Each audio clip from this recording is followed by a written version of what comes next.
Hello dear students, कैसे हैं आप सभी। आशा करती हूँ आप सब ठीक होंगे, स्वस्थ होंगे, अच्छे होंगे। आईसीटी वर्चुअल क्लासरूम देहरादून में आप सभी का स्वागत करती हूँ।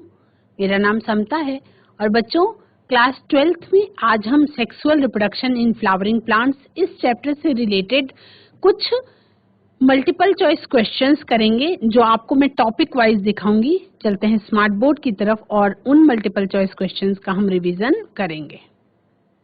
आपका sexual reproduction in flowering plants जो ये चैप्टर है क्लास 12th का, इस चैप्टर में आपको बहुत सारे क्वेश्चन आंसर्स हैं जो एग्जाम में पूछे जा सकते हैं।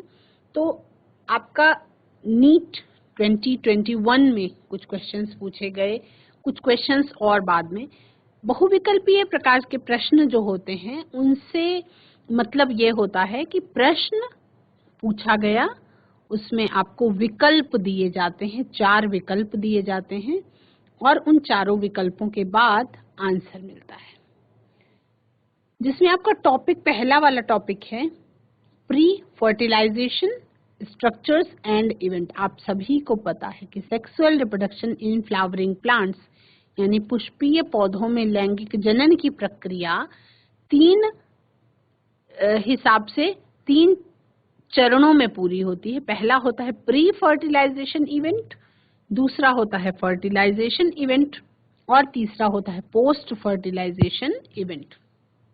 इसमें आप सभी देख रहे हैं कि sexual reproduction in flowering plants में पहला क्वेश्चन आपके सामने है, the term used for transfer of pollen grains from anthers of one plant to stigma of a different plant which during pollination brings genetically different types of pollen grains to stigma is क्या कहलाता है। इसका answer है आपका xenogamy, है ना। साथ साथ एक्सप्लेनेशन भी देखेंगे। आंसर इसका है जीनोगैमी और जीनोगैमी को समझने के लिए आप समझेंगे xenogamy is a cross pollination in which pollen grains are transferred from anther of one flower to the stigma of another flower in order to get fertilized. This is the only type of cross-pollination which during pollination brings genetically different types of pollen grains to the stigma. Example के लिए हम बात कर लें यदि sunflower की, other options can be explained as आप जिटोनोगैमी किसे कहते हैं। जिटोनोगैमी is a type of self-pollination in which pollens are transferred from the anthers of one flower to the stigma of another flower of the same plant. जिटोनोगैमी का मतलब कि एक प्रकार का स्वपरागण जिसमें एक फूल से एंथर दूसरे फूल पर चला जाए। इसका एग्जाम्पल है आपका कॉर्न। चेस्मोगैमी क्या होती है, वो एक ऐसी परिस्थिति होती है जहां पर जो द्विलिंगी फ्लावर होते हैं, बाइसेक्सुअल फ्लावर होते हैं, have exposed anthers and stigma. उनके एंथर्स और स्टिग्मा जो होते हैं वो एक्सपोज हो जाते हैं। Both self pollination and cross pollination can occur in these flowers. इसमें स्वपरागण और परपरागण दोनों की प्रक्रिया होती है। कैथरैंथस इसका एग्जाम्पल है। और क्लिस्टोगैमी की यदि बात की जाए तो occurs in flowers that do not open, जो खुलते नहीं हैं। क्लिस्टोगैमी ऐसे पौधों में होती है जहां के पुष्प खुलते ही नहीं हैं। उनका एंथर और स्टिग्मा जो है वो एक दूसरे के इतने पास होते हैं कि आपस में पॉलिनेशन की प्रक्रिया अंदर ही हो जाती है। तो ये आपका जो एग्जाम्पल जो क्वेश्चन था, the term used for transfer of pollen grains from anthers of one plant to stigma of a different plant, परागण की प्रक्रिया के दौरान वो क्या कहलाती है आपका pollen grains brings genetically different types of pollen grains to stigma। ठीक है। दूसरा क्वेश्चन है आपका, Diadelphous stamens are found in। Diadelphous stamens किस में पाए जाते हैं, तो इसका आंसर है आपका पी यानी कि मटर में पाए जाते हैं। डायडेल्फस कंडीशन इज अ कंडीशन, एक ऐसी परिस्थिति जहाँ पे फिलामेंट्स का जो अरेंजमेंट्स है और स्टेमेन का जो अरेंजमेंट है वो कैसा होता है, 9 अलग अलग स्टेमेंस जो हैं वो कनेक्टेड होते हैं किसमें, एक यूनिट में, और उसके बाद 10वां जो पोस्टीरियर स्टेमेन होता है वो उस बंडल से आउट होता है और अलग खड़ा होता है. The androecium of pea flower is diadelphous because the filaments of the anther are united in two bundles. दो अलग अलग बंडल्स में एंथर्स जो हैं वो यूनाइटेड होते हैं.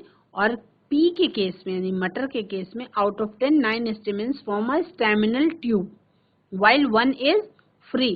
9 मिलकर के एक स्टेमिनल ट्यूब डेवलप कर लेते हैं और एक जो है वो कैसा होता है, फ्री होता है. Thus the correct answer is P, which inhibit diadelphous conditions. जब हम चाइना रोज ऑफ मालवेसी पौधे की बात करते हैं, मालवेसी फैमिली की बात करते हैं, तो उस पे बहुत सारे स्टेमेंस पाए जाते हैं.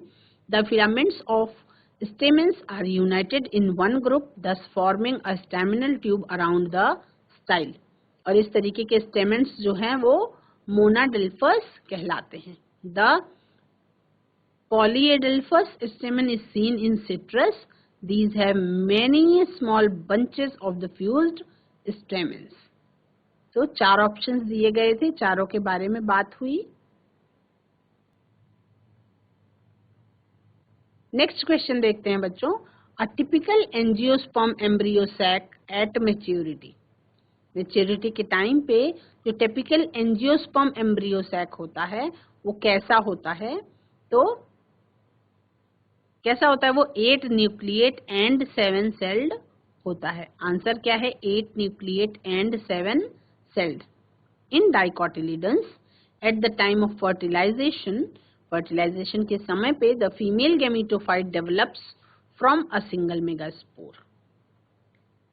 द्विबीजपत्री पौधों में फर्टिलाइजेशन के समय पे जो फीमेल गैमेटोफाइट होता है वो एक सिंगल मेगास्पोर से डेवलप होता है. ठीक है. The megaspore will undergo 3 successive mitotic divisions. Megaspore के पास 3 समसूत्री विभाजन होते हैं और उससे क्या चीज बनती है, 8 न्यूक्लिएटेड एम्ब्रियो सैक बनता है. यहाँ पे 8 केंद्रकों वाला भ्रूण कोश बन करके तैयार होता है. 2 nuclei generated in the first mitotic division. 2 nuclei जो है वो पहले माइटोटिक डिवीजन में बनते हैं. In the megaspore will move to opposite poles, और वो अपोजिट पोल्स की तरफ चले जाते हैं.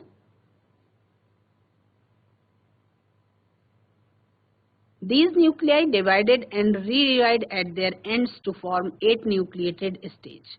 और ये न्यूक्लियाई जो होते हैं ये डिवाइड होते हैं, उसके बाद रीडिवाइड होते हैं और 8 न्यूक्लिएटेड स्टेज में पहुंच जाते हैं. ठीक है. उसके बाद क्या होता है, ईच एंड हैव 4 न्यूक्लियाई.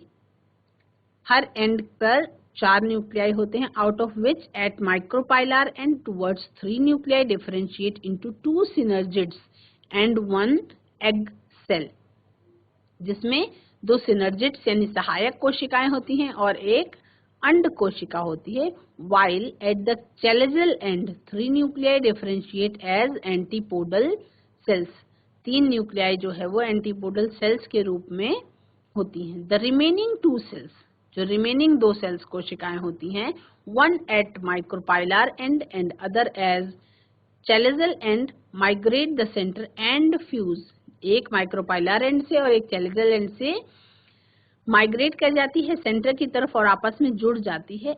इस तरह से एक टिपिकल एंजियोस्पर्म एम्ब्रियो सैक जो है मैच्योरिटी के समय पे 7 सेल्ड और 8 न्यूक्लिएटेड स्ट्रक्चर होता है. एक टिपिकल एंजियोस्पर्म यानी पुष्पीय पौधे का मैच्योरिटी के समय पे जो भ्रूण कोश होता है वो 7 सेल्ड होता है और 8 न्यूक्लिएट होता है.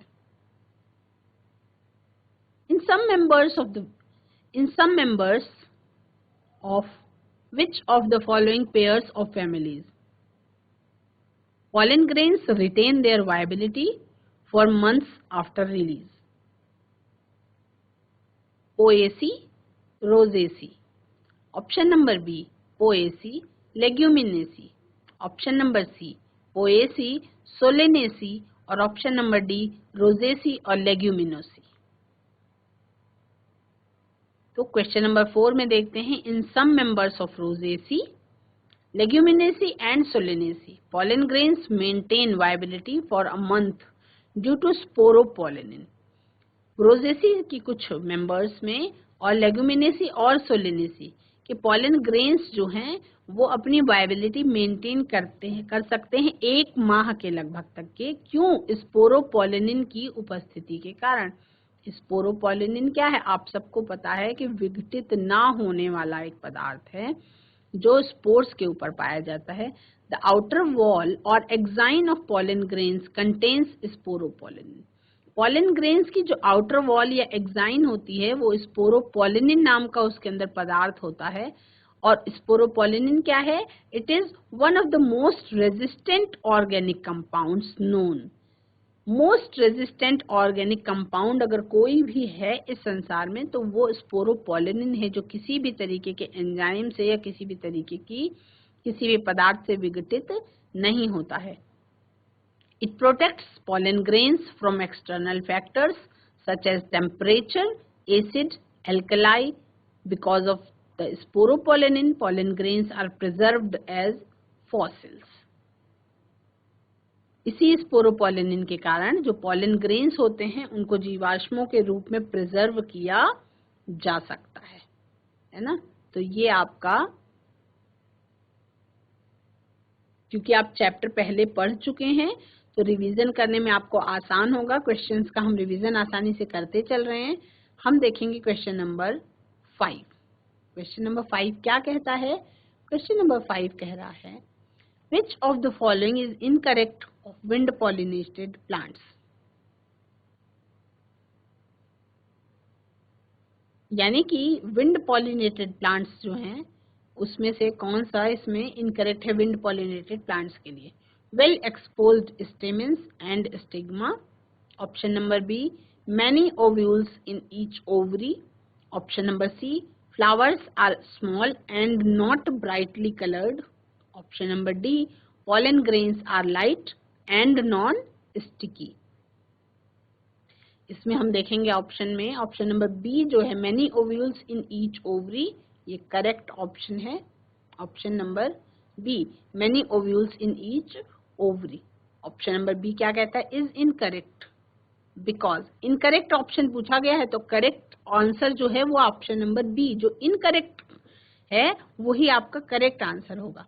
Option number B is incorrect because wind pollinated plants have single ovule in each ovary। wind pollinated जो plants होते हैं उसमें हर एक अंडाशय में एक single ovule present होता है। In case of wind pollination or anemophily, many pollens are produced because anemophily is highly wasteful and non-directional process।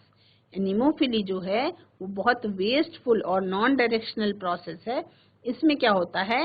These pollens are also light-weighted, small, dusty, and dry.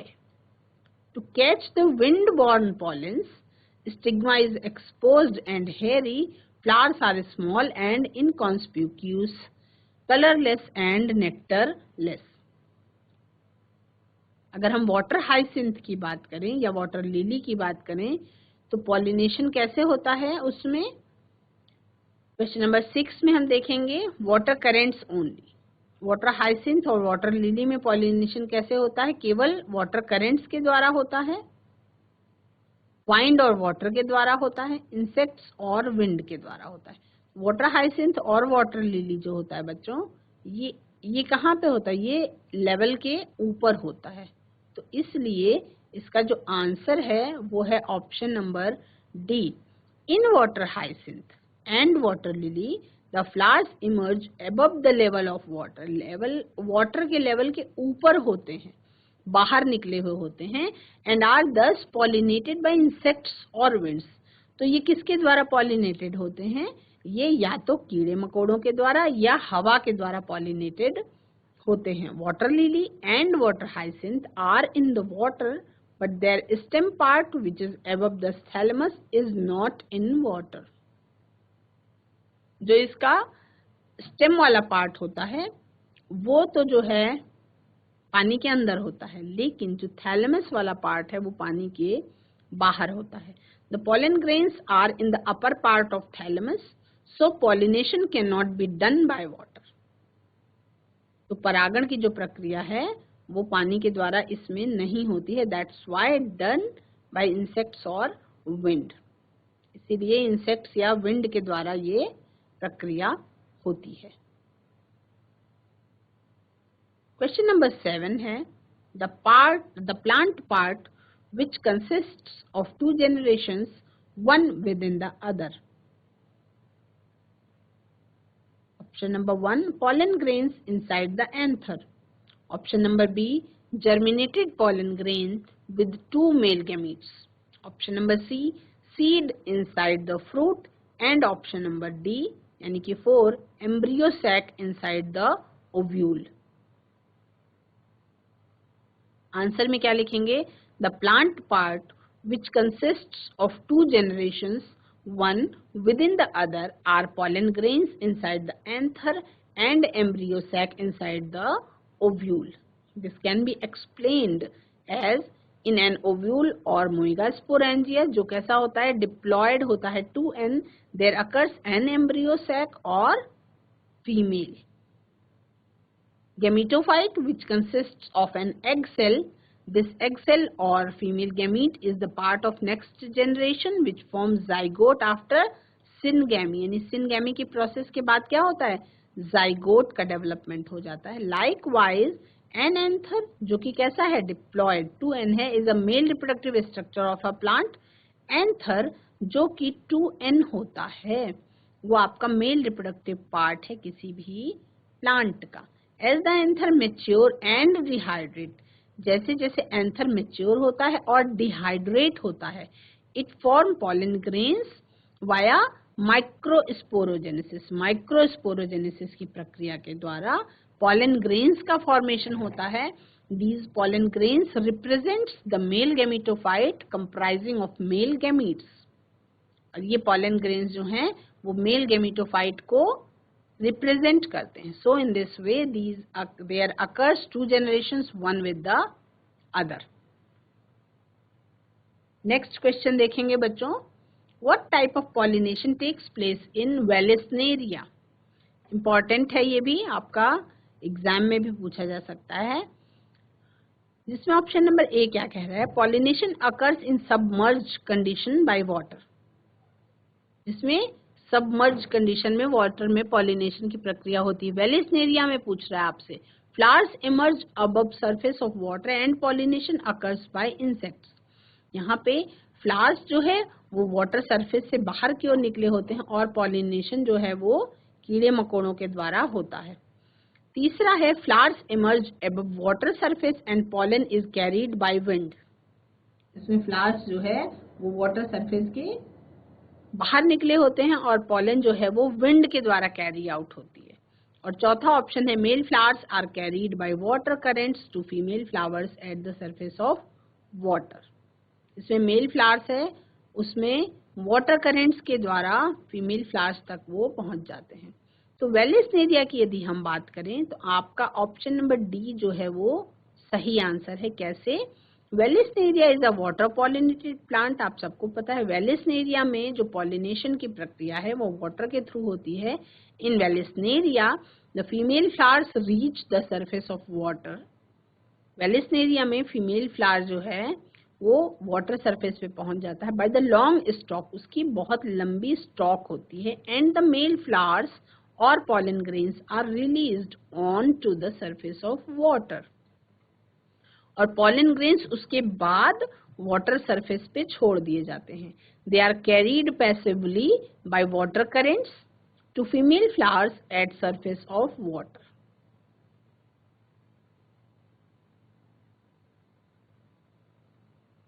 Next question देखेंगे.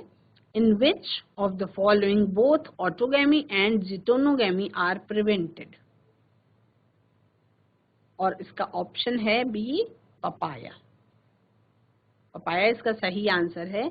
जिसमें autogamy और geitonogamy both are prevented in papaya plants. Papaya plants में autogamy और geitonogamy दोनों को prevent किया जाता है. In papaya male and female flowers are present on different plants. That is each plant is either male और female. पपीते का पौधा जो होता है वो एक लिंगी है. उसमें जो फ्लावर्स हैं मेल और फीमेल वो अलग अलग पौधे पर प्रेजेंट होते हैं, तो हर एक प्लांट या तो मेल प्लांट होगा या फीमेल प्लांट होगा। ठीक है, अब इसमें एक क्वेश्चन है, क्वेश्चन नंबर 10, जिसमें ये पूछा गया है कि pollen grains can be stored for several years in liquid nitrogen having temperature of. Pollen grains जो परागकण होते हैं उनको स्टोर किया जा सकता है बहुत सालों तक लिक्विड नाइट्रोजन के अंदर, और उसका टेम्परेचर कितना होना चाहिए उस लिक्विड नाइट्रोजन का। तो इसका है आपका आंसर -196 डिग्री सेंटीग्रेड, यानी कि बहुत ही ज्यादा, बहुत ही कम टेम्परेचर होना चाहिए। Pollen grains can be stored for several years in liquid nitrogen having a temperature of -196 degrees centigrade. Pollen grains can be later used in plant breeding programs. Pollen grains जो है वो किस टेम्परेचर पे store किए जा सकते हैं, तो वो टेम्परेचर का मापदंड है आपका -196 डिग्री सेंटीग्रेड, जिस तापमान पे पॉलन ग्रेन्स को जो है क्या किया जा सकता है, सेव किया जा सकता है। ठीक है, नेक्स्ट क्वेश्चन देखते हैं। Which of the following has proved helpful in preserving pollens as fossil. इसमें 4 ऑप्शंस दिए गए हैं। ऑयल कंटेंट, बी है सेलुलोसिक इंटाइन, सी है पॉलन किट, और डी है स्पोरोपोलेनिन। इसमें आंसर में डी में देखेंगे, sporopollenin has proved helpful in preserving pollens as fossils. Sporopollenin जो है वो प्रूफ हो चुका है कि पॉलन की प्रिजर्वेशन में, फॉसिल्स के रूप में बनाने में स्पोरोपोलेनिन का योगदान है, क्योंकि स्पोरोपोलेनिन एक ऐसा मटेरियल है जो किसी भी तरह से विघटित नहीं होता। सबसे ज्यादा टफ मटेरियल के रूप में संसार में इसको अभी तक जाना जाता है। स्पोरोपोलेनिन क्या होती है, कवरिंग होती है पॉलन ग्रेन की। Sporoderm, sporopollenin has proved helpful in preserving pollens as fossils. The covering of pollen grains, जिसको आप स्पोरोडर्म कहते हैं, sporoderm is consist of 2 layers, 2 layers present होती हैं उसमें, एक्साइन एंड इंटाइन। एक्साइन और intine. Exine is made up of highly resistant fatty substance called sporopollenin. Exine में एक फैटी सब्सटेंस प्रेजेंट होता है जो हाईली रेजिस्टेंट होता है और जिसको हम स्पोरोपोलेनिन के नाम से जानते हैं। It could not be degraded by any enzyme, वो किसी भी तरीके की एंजाइम से विघटित होने वाला नहीं होता, और उसमें किसी भी प्रकार से कितना भी उच्च तापमान किया जाए वो अफेक्टेड भी नहीं होता है। स्ट्रॉन्ग एसिड और strong alkali, thus it keeps the pollen grains well preserved as fossils. इसीलिए स्पोरोपोलेनिन जो है वो पॉलन ग्रेन्स को फॉसिल्स की तरह वेल प्रिजर्व करने में हेल्पफुल होता है। Pollen kit is a yellowish viscous sticky and oily layer that covers exine of some insect pollinated pollen grains.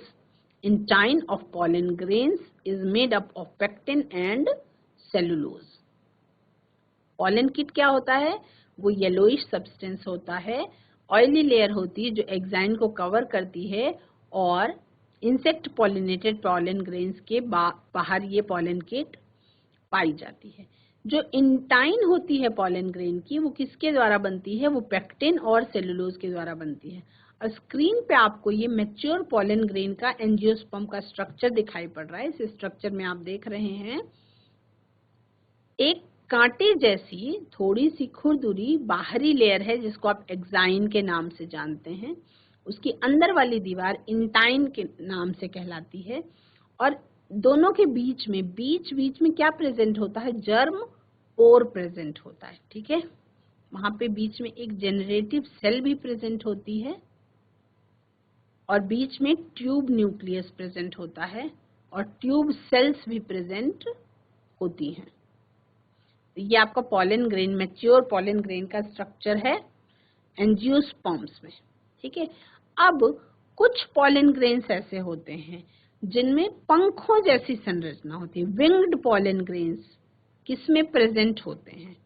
तो क्वेश्चन नंबर 12 पूछा जा रहा है, winged pollen grains are present in option number A mango, option number B Cycas, option number C mustard and option number D Pinus.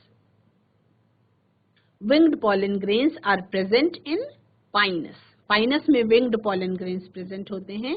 These wings are spirally arranged microsporophylls that arise from the lateral side and help in pollination. ये pollination में क्या करते हैं? Help करते हैं. The sperms, जिसको आप pollen grains के नाम से जानते हैं, of cycas are top shaped. The pollen grains of mango are spheroidal और मस्टर्ड का जो पॉलन ग्रेन होता है वो सब स्फेरॉइडल होता है. तो पॉलन ग्रेन की संरचना को देखेंगे, टेट्राड किस तरह से माइक्रोस्पोर्स का बनता है और इस तरह से विंग्स होते हैं. पाइनस का जो पॉलन ग्रेन होता है उसमें इस तरीके के विंग्ड पॉलन ग्रेन्स पाए जाते हैं, single microspore with air filled wings. ये आपका क्वेश्चन नंबर 12 है, जिसका आंसर है सही पाइनस. यानी कि क्वेश्चन था विंग्ड पॉलन ग्रेन्स किस पे पाए जाते हैं, तो विंग्ड पॉलन ग्रेन्स पाए जाते हैं पाइनस नाम के पॉलन ग्रेन्स में. इसको आप बच्चों नोट भी कर सकते हैं अपनी कॉपी में, ऑप्शनल है, तो आप केवल सही ऑप्शंस को अपनी कॉपी में नोट कर दें. जैसे पॉलन ग्रेन्स को स्टोर करने के लिए जो सही टेम्परेचर है वो नोट कर लीजिए, है ना. जो गलत है उनको आप छोड़ देंगे, उनको आप नोट नहीं करेंगे. जो सही है उनको आप नोट करेंगे.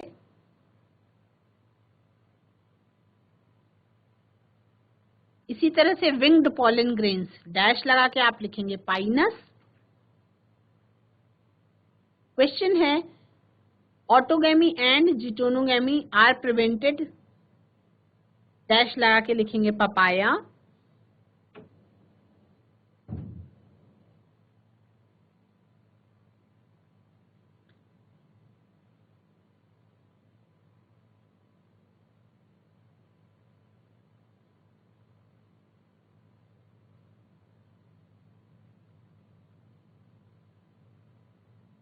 और उसके बाद नेक्स्ट क्वेश्चन देखते हैं, attractants and rewards are required for, यानी कि आकर्षण करने के लिए और रिवॉर्ड्स देने के लिए वो किस में रिक्वायर्ड होता है? एनिमोफिली में, एंटोमोफिली में, हाइड्रोफिली में एंड क्लिस्टोगैमी में. Attractant and rewards are required for entomophily, जो कि है insect pollination. Flowers produce specific odor and nectar to attract the insect for effective pollination. Effective pollination के लिए insects को attract करने के लिए rewards की जरूरत होती है. किसमें? एंटोमोफिली में, जो कि आपका एक प्रकार का insect pollination होता है. Entomophilous flowers are large with bright colours. Entomophilous के फ्लावर्स जो होते हैं वो बड़े बड़े होते हैं और चटकीले रंगों वाले होते हैं. ऑप्शन नंबर बी जो है वो सही ऑप्शन है. नेक्स्ट क्वेश्चन देखेंगे, अ डायोइशियस फ्लावरिंग प्लांट प्रिवेंट्स बोथ. एक डायोइशियस फ्लावरिंग प्लांट जो है वो कौन कौन सी चीज को प्रिवेंट करता है? ऑटोगैमी एंड जिटोनोगैमी, ये आपका सही आंसर है. उसको समझेंगे कैसे. Dioecious flowering plants contain unisexual flower. In dioecious condition, two types of unisexual flowers occur on different plants. It does not favor autogamy and जिटोनोगैमी. ये ऑटोगैमी को भी फेवर नहीं करता और जिटोनोगैमी को भी फेवर नहीं करता, because autogamy takes place in bisexual flowers and जिटोनोगैमी takes place between different flowers of the same plant. इसको भी नोट करेंगे बच्चों. नेक्स्ट क्वेश्चन देखेंगे, functional megaspores in an angiosperm develops into embryo sac. In angiosperms, functional megaspore develops into an embryo sac. The functional megaspore is the first cell of female gametophyte. इसको भी note करेंगे बच्चों. आज की class में हम सभी ने sexual reproduction in flowering plants वाले चैप्टर से रिलेटेड प्री फर्टिलाइजेशन इवेंट्स के बारे में बहुत सारे क्वेश्चंस के बारे में चर्चा की और उनके ऑप्शंस के बारे में भी चर्चा की और सही आंसर भी हमने पता किया। आज की क्लास में इतना ही। अगले सेशन में हम कुछ और नया करेंगे। That's all for today. Have a nice day. Take care.